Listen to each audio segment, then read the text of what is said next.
सध्या देशभरात विवाह दाम्पत्याच्या बातम्या वेगाने फिरत आहेत.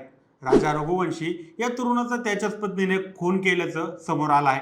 यानंतर देशभरातून अशा अनेक बातम्यांनी वेग घेतलेला आहे. कोणी पत्नीला ठार करत आहे, तर कोण पतीला ठार करत आहे. दिवसभरात अशाच घटना समोर येत आहेत.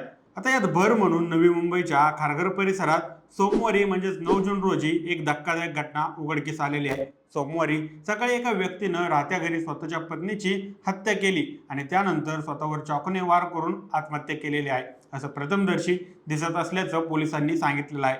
या घटनेमुळे खारघरसह नवी मुंबईत सर्वत्र एकच खळबळ उडालेली आहे. खारघर पोलिसांनी या प्रकरणी हत्येचा गुन्हा दाखल करत तपास सुरू केलेला आहे. तेव्हा सजदेव पती पत्नी दोघांच्याही रक्ताच्या थोरळ्यात माखलेले मृतदेह दिसून आले. तसंच पत्नीचा खून करून पतीने आत्महत्या केल्याचा हा सर्व प्रकार उघडकीस आला आहे. पोलीस तपासात समोर आला आहे की नौतन दास यांनी अज्ञात कारणातून पत्नी सपना यांच्याशी वाद घातला आणि त्या वादाच्या दरम्यान स्वयंपाकघरातील धारदार चाकूने सपनाच्या गळ्यावर, पाठीवर आणि खांद्यावर वार करून तिचा जीव घेतला. त्यानंतर त्यांनी स्वतःच्याही गळ्यावर चाकूने वार केला, ज्यात त्याचा देखील मृत्यू झाला. हा संपूर्ण व्हिडिओ पाहण्यासाठी दैनिक राज्य लोकतंत्रच्या YouTube चॅनलला लगेच सबस्क्राईब करा. व्हिडिओ कसा वाटला खाली कमेंट बॉक्समध्ये आम्हाला नक्की कळवा. धन्यवाद.